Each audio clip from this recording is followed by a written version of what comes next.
미국의 건강식품 업계가 발칵 뒤집혔습니다. 파산 위기에 몰린 한 CEO가 결국 전 세계가 두려워하는 악마의 열매를 들여왔기 때문인데요. 해당 남성은 그저 천식으로 고통받는 딸을 구하기 위해 이런 위험한 선택을 했다고 합니다. 하지만 그의 시도를 진작 눈치챈 회사 경영진은 분노하며 그를 해임하려 하고 회사는 파산 직전까지 몰렸는데요. 그런데 이때 아무도 예상치 못한 기적이 일어납니다. 해당 남성이 들여온 이 악마의 열매 덕분에 그의 딸은 건강을 되찾았고 회사는 세계적인 기업으로 거듭나게 된 것인데요. 특히 이 열매는 한국에서 들여와야 그 효능이 좋다고 알려져 전 세계를 또 한 번 놀라게 하고 있습니다. 재밌는 사실은 한국인들은 이 열매를 그저 술안주로 즐기고 있었다는 점인데요. 과연 이 악마의 열매는 무엇이며 어떻게 그의 인생과 회사를 구해냈는지 함께 알아보러 가실까요? 안녕하세요. 저는 미국 최대 건강식품 회사 네이처웰의 CEO인 데이비드 토레스입니다. 매일 아침 저는 출근 전에 메일함을 먼저 확인하는 습관이 있어요. 평소와 다름없던 어느 날 아침, 제 휴대폰에 몇 개의 알림이 동시에 떴어요. 하나는 회사 주가가 15% 폭락했다는 소식이었고, 다른 하나는 딸 엘리가 다니는 초등학교에서 온 이메일이었죠. 천식 악화로 인한 결석 누적 안내라는 제목이었어요. 처음에는 그저 일상적인 안내 메일이라고만 생각했어요. 엘리의 천식은 이미 잘 알고 있는 문제였으니까요. 하지만 메일 내용은 생각보다 심각했어요. 올해 들어 벌써 15일이나 결석했다는 내용이었죠. 이렇게 수치화된 결과를 보니 마음이 무거워지더군요. 메일을 읽으면서 엘리의 책상 위에 놓여있는 천식 흡입기가 떠올랐어요. 지난주에도 한밤중에 발작이 와서 응급실에 실려간 적이 있었거든요. 그날 저녁 병원에서 열린 정기 검진은 더 큰 충격이었어요. 의사가 폐 기능 검사 결과를 보여주면서 한숨을 쉬었거든요. 이대로 가다가는 장기 입원이 불가피할 것 같네요. 의사의 말이 채 끝나기도 전에 엘리의 작은 어깨가 떨리기 시작했어요. 숨쉬는 소리가 거칠어지더니 곧 기침이 터져 나왔죠. 집으로 돌아오는 차 안에서 엘리가 조그맣게 속삭였어요. 아빠, 나 내일 체육 수업 꼭 듣고 싶은데 들을 수 있을까? 목소리가 떨리고 있었어요. 룸미러로 뒷좌석을 보니 엘리는 창밖을 바라보며 눈물을 참고 있더군요. 그 모습을 보는 순간 가슴이 찢어지는 것 같았어요. 10살 아이가 체육 수업을 들을 수 있을지 걱정해야 한다는 게 너무나 안타까웠거든요. 집에 도착하자 아내 사라가 현관에서 기다리고 있었어요. 대기업에 다니던 그녀는 자신의 일정을 줄이고 엘리의 건강관리에 전념하고 있었죠. 매일 아침 공기청정기를 점검하고 가습기 물을 갈고 천식에 좋다는 음식을 연구하면서요. 여보, 이번에는 지중해식 식단을 시도해볼까 해요. 염증에 효과가 있다고 하더라고요. 사라는 매일 새로운 방법을 찾으려 노력했지만 뚜렷한 효과는 보지 못했어요. 그렇게 이미 몸도 마음도 지쳐있는 채로 회사로 돌아갔는데 더 큰 폭탄이 기다리고 있었죠. 토레스 사장님, 이사회에서 결정됐습니다. 2주 안에 회사 정상화 방안을 제시하지 못하면 비서의 떨리는 목소리가 사무실에 울렸어요. 6개월 전 출시한 신제품이 시장에서 철저하게 실패하면서 매출이 급감했거든요. 심지어 오늘 아침에는 최대 주주가 갑자기 찾아와 2주 안에 회사 정상화 방안을 내놓으라고 최후 통첩까지 했다는군요. 이 문제만으로도 골치가 아픈데 최근에는 특히 파트너인 마이클과의 갈등이 가장 큰 문제였어요. 그는 줄곧 현실적인 접근을 주장해왔죠. 지금은 안정이 필요한 때야. 신규 투자는 위험해. 마이클의 말이 틀린 건 아니었어요. 하지만 기존 제품으로도 매출 유지하는 데에는 어려울 수밖에 없는 걸 마이클이든 투자자들이든 알고 있었을 거예요. 그저 신제품이 망했다는 책임을 저한테 더 씌우고 싶을 뿐이었겠죠. 심지어 최근에는 그가 저희 회사의 최대 경쟁사와 비밀리에 만났다는 소문까지 들려왔어요. 이대로는 안 된다는 생각이 머릿속을 떠나지 않았죠. 그러던 어느 날이었어요. 노트북에서 신제품 관련해서 도움될 자료가 없나 찾아보다가 마침 제 휴대폰에서 SNS 알림이 울렸죠. 대학 시절 절친한 친구인 제임스가 여행을 갔다가 찍은 사진을 올렸더군요. 노란 은행잎으로 물든 가을 거리를 배경으로 한 사진이었는데 마치 황금빛 터널을 걷고 있는 것 같은 모습이 인상적이었어요. 궁금해진 저는 댓글로 어디로 여행을 간 것이냐고 물어봤어요. 제임스는 바로 한국으로 여행 갔다고 대답하더군요. 이어서 저는 사진 너무 멋있다고 얘기하니 제임스의 답변은 의외였죠. 한국의 거리는 정말 아름답지만 땅에 떨어진 은행을 밟고 다니다 보니 신발에서 지독한 냄새가 난다는 거였어요. 코 속을 파고드는 매캐함이 마치 방독면이라도 써야 할 것 같은 냄새라고 하더군요. 그의 표현을 빌리자면 신발에 똥냄새가 난다고 했죠. 그의 말에 호기심이 생겨 한국의 은행나무에 대해 검색해보기 시작했어요. 저희 동네에도 은행나무가 몇 그루 있긴 했지만 한국처럼 거리 전체가 은행나무로 가득 찬 곳은 본 적이 없었거든요. 게다가 저희 동네에서는 은행나무라도 한 그루 심으려고 하면 악취가 고약한 악마의 열매가 맺힌다고 주민들의 반대가 심해서 대부분 수나무만 심었었죠.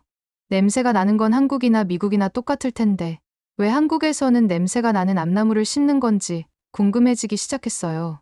그렇게 몇 시간을 검색하다 보니 정말 놀라운 사실들을 발견하게 됐어요.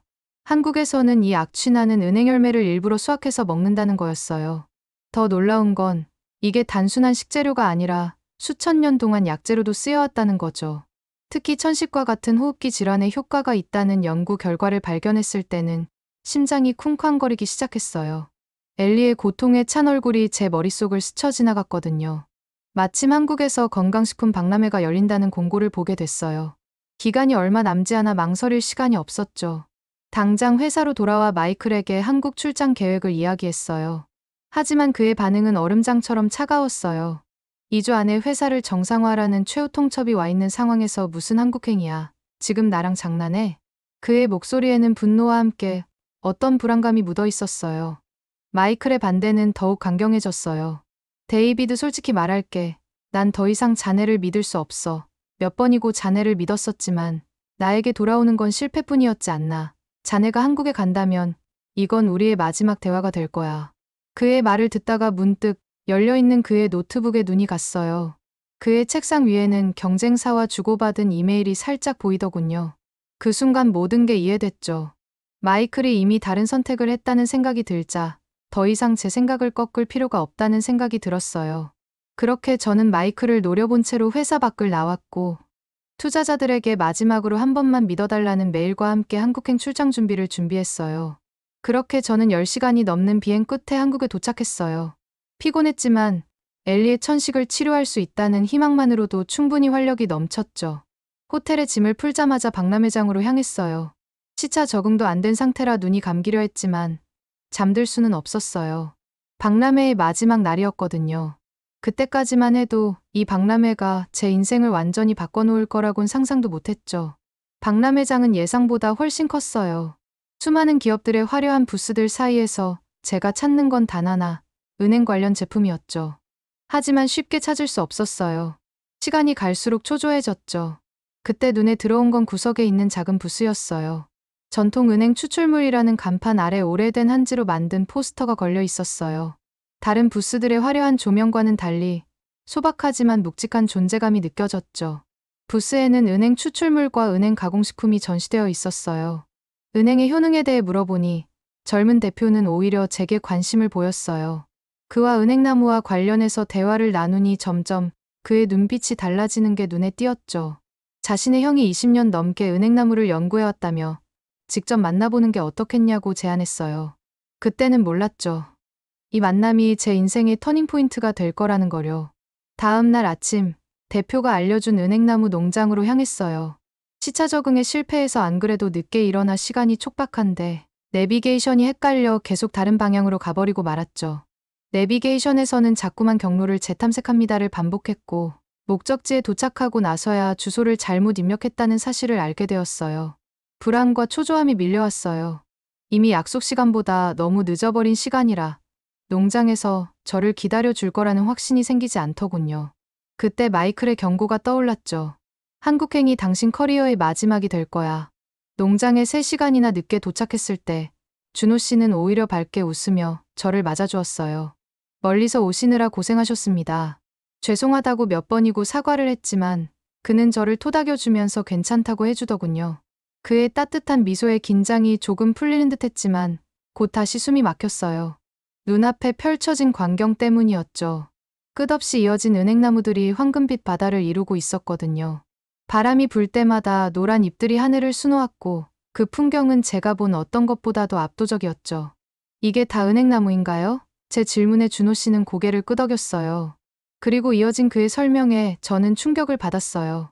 은행나무가 알고 보니 무려 2억 년의 역사를 가진 살아있는 화석이라는 거예요. 공룡시대부터 지금까지 살아남은 유일한 나무라고 했죠.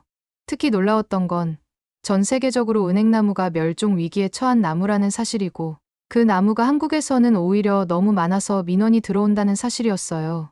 한국의 기후가 은행나무에 최적이라는 것은 알겠는데 그래도 이해가 안 되는 게 있었어요. 하필 왜 도시 한복판, 사람들이 많이 다니는 거리에 은행나무를 심은 걸까요? 준호 씨는 빙그레 웃더니 되물었어요. 혹시 거미나 벌레를 무서워하시나요? 뜬금없는 질문이었죠. 그가 설명을 이어갔어요. 알고 보니 은행나무를 가로수로 심기 시작한 건 벌레 때문이었대요. 은행나무가 있는 거리에는 해충이 전혀 없다시피 하다는 거였죠. 심지어 은행잎은 살충제로 쓸 만큼 벌레 퇴치 효과가 뛰어나다고 하더군요. 그것만이 아니에요. 준호 씨의 목소리에 자부심이 묻어났어요. 은행나무는 도시의 모든 공해를 이겨내는 놀라운 생명력을 가졌다는 거예요. 자동차 매연이 가득한 도로변에서도 꿋꿋이 살아남을 뿐만 아니라 오히려 그 오염물질을 빨아들이고 깨끗한 산소를 내뿜는다고 하더군요. 특히 놀라웠던 건 은행나무 열매였어요. 도로변 한가운데서 자란 은행도 전혀 오염되지 않았다는 거예요. 서울시에서 실제로 가로수 은행을 수거해 검사했더니 중금속이 전혀 검출되지 않았대요.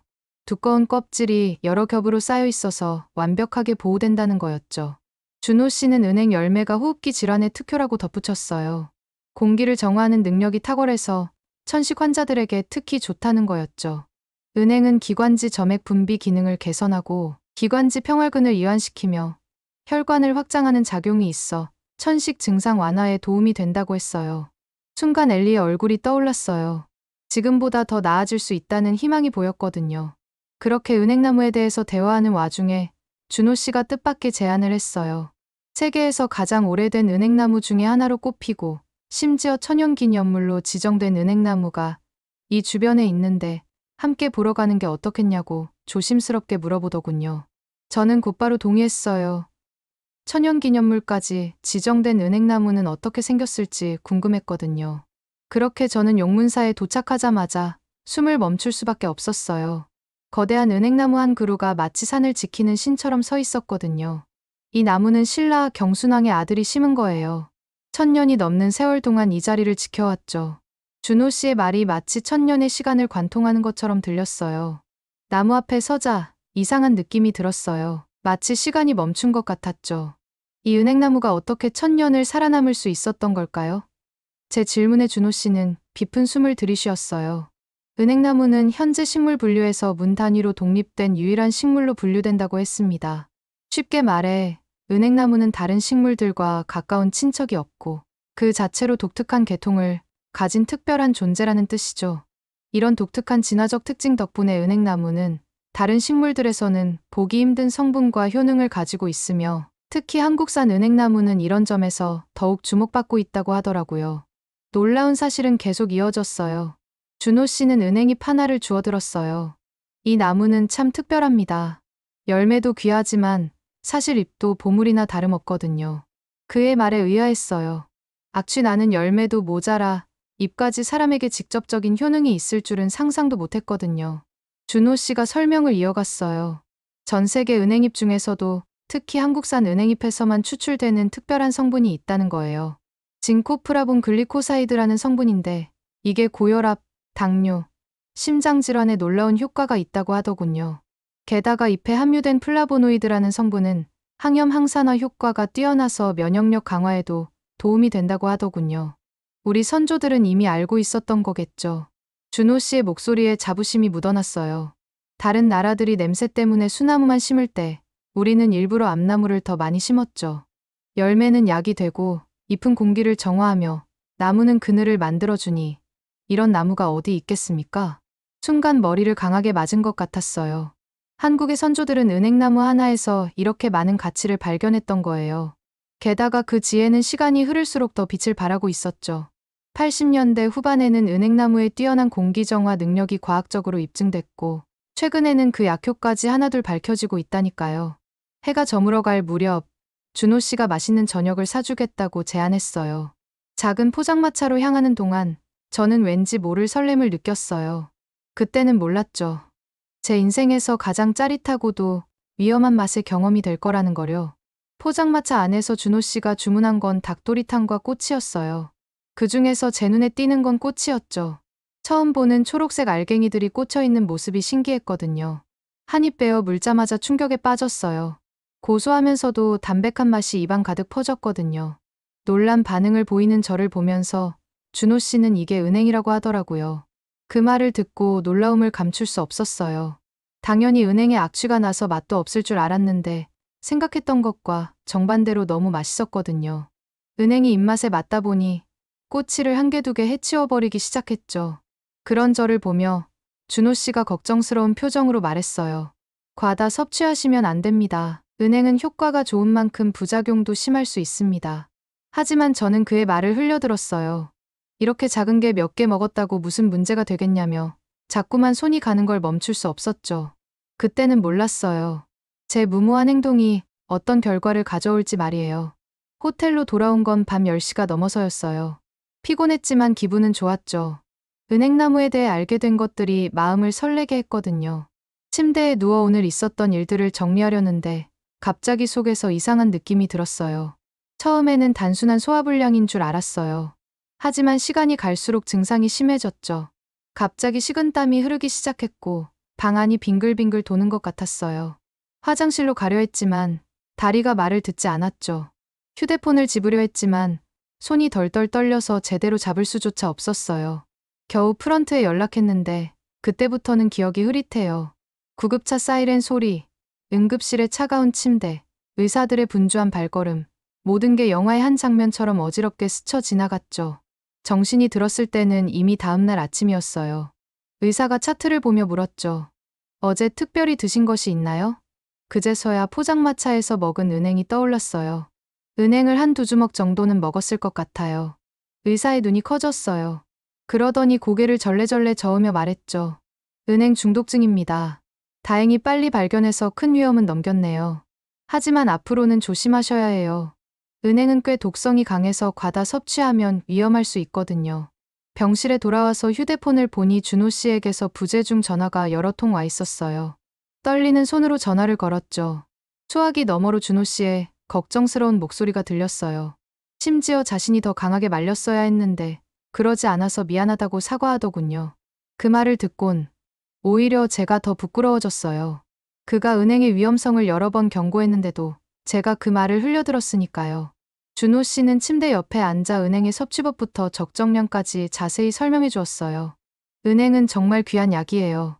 하지만 모든 약이 그렇듯 지나치게 섭취하면 독이 될 수 있습니다. 병실에 누워있는 동안 많은 생각이 들었어요.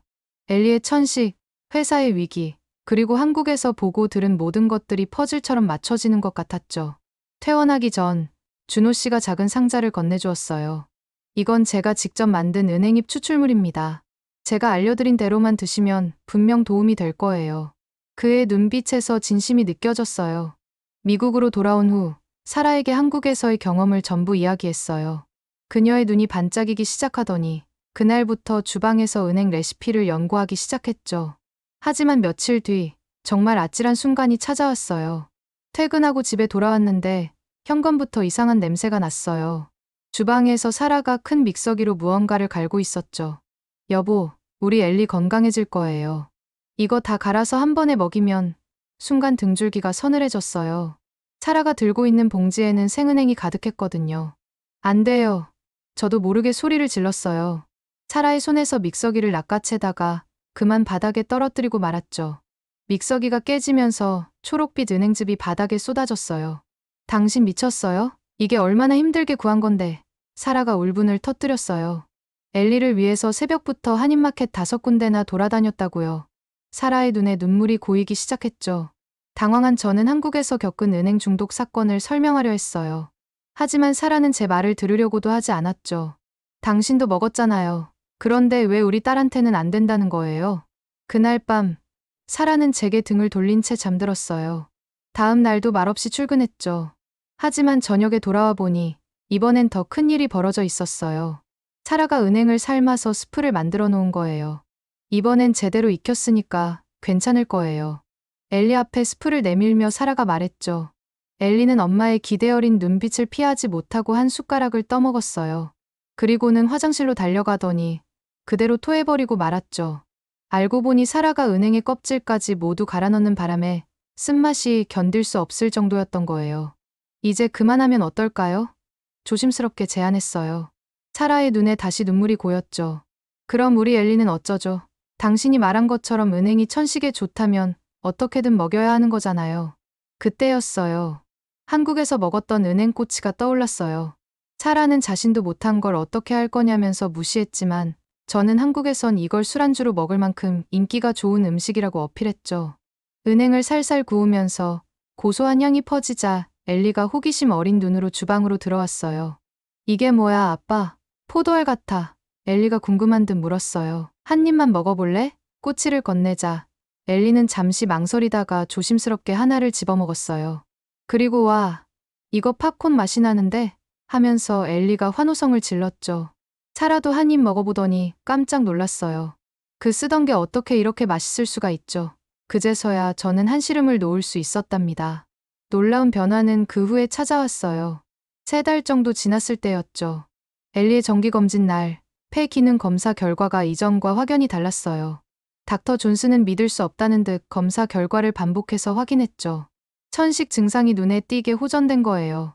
의사가 혹시 다른 치료를 받았냐고 물었을 때 사라가 한국의 은행 이야기를 꺼냈어요. 놀랍게도 닥터 존슨은 한국의 한의학 전문의와 공동 연구를 진행한 적이 있다며 은행의 효능에 대해 잘 알고 있다고 하더군요. 다만 이 정도로 극적인 효과가 있을 줄은 몰랐다고 했어요.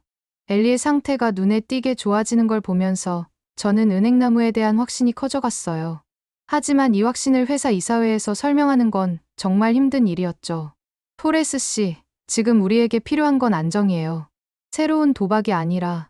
수석 이사의 차가운 목소리가 회의실에 울렸어요. 게다가 은행이요? 그 고약한 냄새 나는 열매를 누가 사겠다는 겁니까? 다른 이사들도 가세했죠. 기존 제품군도 제대로 관리 못하면서 무슨 새로운 개발입니까? CEO 교체 안건을 긴급 이사회에 상정하는 게 좋겠습니다. 그래도 포기할 수 없었어요. 밤낮으로 연구팀을 꾸리고 은행 추출물 개발에 매달렸죠. 하지만 곧 더 큰 문제에 부딪혔어요. 미국에서는 식용은행을 대량으로 구하는 게 거의 불가능했거든요. 준호 씨에게 연락했지만 국제무역 규제와 까다로운 수입 절차 때문에 쉽지 않다는 답변을 받았어요. 상황은 점점 나빠졌어요. 최대 주주가 자신의 지분을 매각하겠다는 소식까지 들려왔죠. 제가 끝내 실패하고 말 것이라는 소문이 시장에 퍼지기 시작했어요. 그때였어요. 이사회의 한 구석에서 조용히 앉아있던 토마스 박사가 입을 열었어요. 그는 평소 이사회에서 거의 말이 없기로 유명했죠. 잠깐 제 의견을 말씀드려도 될까요? 회의실이 순식간에 조용해졌어요. 토마스 박사는 20년 넘게 유럽에서 천연물 의약품을 연구해온 전문가이자 저희 회사의 주요 투자자 중 한 명이었거든요. 제가 한 가지 흥미로운 사실을 말씀드리죠. 그가 자리에서 일어났어요. 유럽에서는 이미 50년 전부터 은행잎 추출물로 혈전증 치료제를 만들어 왔습니다. 심지어 한국의 은행잎을 갖고 말이죠. 특히 최근 연구 결과를 보면 한국산 은행나무에서 발견되는 특이 성분들이 주목받고 있어요. 그는 태블릿을 이사회 스크린에 연결했어요.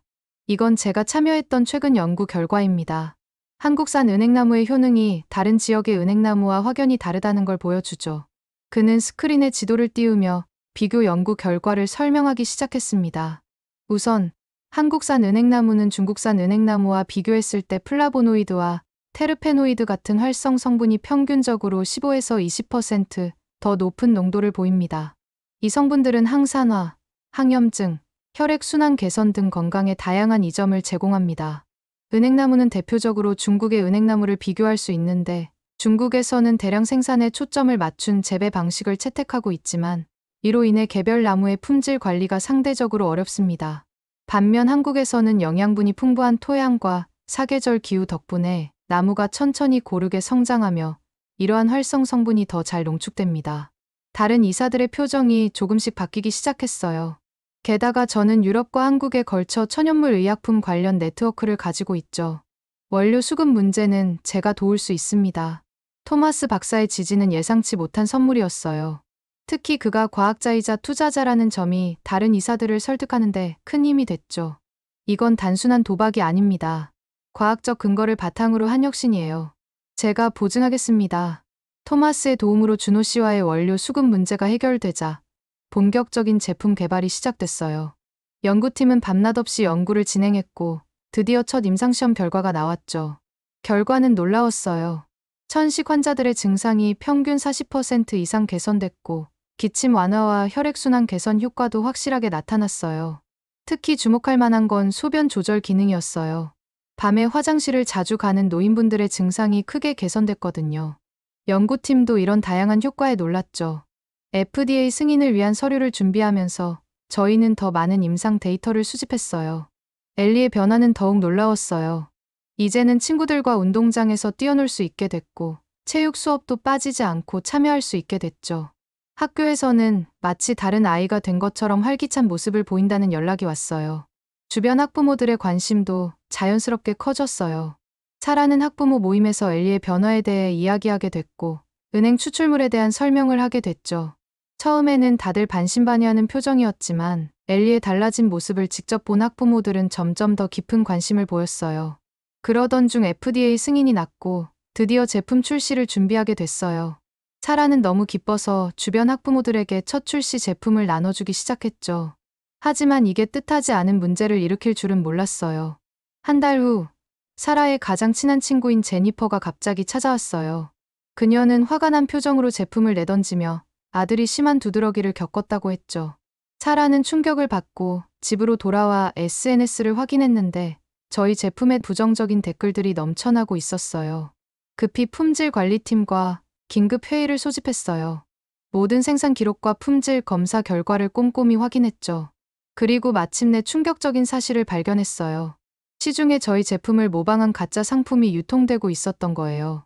조사 결과 중국계 미국인이 대표로 있는 한 업체가 저희 제품을 거의 동일하게 복제해서 판매하고 있다는 사실이 밝혀졌어요. 그것도 정상가의 절반도 안 되는 가격으로요. 더 심각한 건 이 가짜 제품들이 품질이 낮은 원료를 사용해서 심각한 부작용을 일으키고 있다는 거였죠. 즉시 법무팀을 소집해 대응 방안을 논의했어요. 동시에 품질관리팀은 24시간 체제로 가짜 제품과 진품을 구분하는 방법을 연구했죠. 진품 인증 시스템도 급히 개발하기 시작했어요. 하지만 이미 시장에 퍼진 가짜 제품들을 막기에는 역부족이었어요. 사라가 제니퍼를 다시 만났을 때 충격적인 사실이 밝혀졌어요. 제니퍼는 온라인 중고거래 사이트에서 반값에 제품을 구입했다고 했죠. 케이스가 똑같아서 정품이 아니라는 걸 전혀 몰랐던 거예요. 진상을 설명하자 제니퍼는 오히려 미안해했고 다른 학부모들에게도 이 사실을 알리겠다고 했어요. 중국 업체에 대한 법적 대응은 신속하게 진행됐어요. 결국 그 업체는 거액의 벌금을 물고 폐업하게 됐어요. 하지만 이미 시장의 신뢰는 크게 훼손된 상태였죠. 이 위기를 극복하기 위해 과감한 결정을 내렸어요. 정품을 반값에 판매하는 특별 프로모션을 시작한 거예요. 품질은 그대로 유지하면서 가격만 낮춘다는 건 회사에 큰 부담이었지만 소비자들의 신뢰를 되찾는 게 더 중요하다고 판단했죠. 이 전략은 효과가 있었어요. 가짜 제품에 실망했던 소비자들이 정품의 효과를 직접 경험하기 시작했고 긍정적인 후기들이 하나둘 올라오기 시작했어요. 특히 천식 환자들의 사례가 주목을 받았죠. 숨쉬기가 편해졌다는 후기부터 운동을 할 수 있게 됐다는 이야기까지 다양한 경험담이 공유됐어요. 제품에 대한 후기는 눈덩이처럼 불어났어요. 특히 SNS에서는 은행 추출물의 다양한 효과에 대한 이야기가 퍼져나갔죠. 천식이 호전됐다는 후기부터 밤에 화장실 가는 횟수가 줄었다는 이야기, 손발이 따뜻해졌다는 경험담까지 사람들은 자신의 경험을 아주 상세하게 공유했어요. 그 뒤로는 주문이 미친 듯이 폭주하기 시작하더군요. 생산 라인을 24시간 풀가동해도 수요를 따라가기 힘들 정도였죠. 오프라인 매장에서는 제품을 구하기 위해 줄을 서는 진풍경이 벌어졌고 온라인 주문은 대기 기간이 3개월까지 늘어났어요. 공장을 추가로 설립해야 할 정도로 사업이 급성장했어요. 투자자들의 태도도 완전히 바뀌었죠. 이전에 경영진 교체를 요구하던 이사들이 이제는 저희 결정을 전적으로 신뢰한다고 했어요. 그러던 어느 날 마이클이 찾아왔어요. 처음으로 자신이 틀렸다고 인정하더군요. 한국행을 만류했던 것을 후회한다면서 다시 한번 함께 일하고 싶다고 했어요. 하지만 저는 그에게 우리는 맞지 않는다며 또 이런 경우가 있으면 내가 당신을 어떻게 믿냐면서 거절했죠. 그렇게 저는 요즘 가족과 함께 행복한 나날을 보내고 있습니다. 이게 모두 한국 덕분이죠. 그래서 그러는데 한국 분들은 은행나무에 대해서 어떻게 생각하시나요? 은행이나 은행잎으로 효과를 보신 적 있나요? 아니면 효과가 좋은 또 다른 열매나 식물이 있을까요? 알려주시면 제품 개발에 큰 도움이 될 것 같습니다. 오늘의 사연은 어떠셨나요? 오늘의 사연이 마음에 드셨다면 좋아요만 한번 눌러주세요. 1초밖에 안 걸리지만 좋아요를 한번 눌러주시면 더 좋은 사연을 소개해드리는데 큰 힘이 된답니다. 긴 영상 시청해주셔서 감사합니다. 오늘도 행복한 하루 보내세요.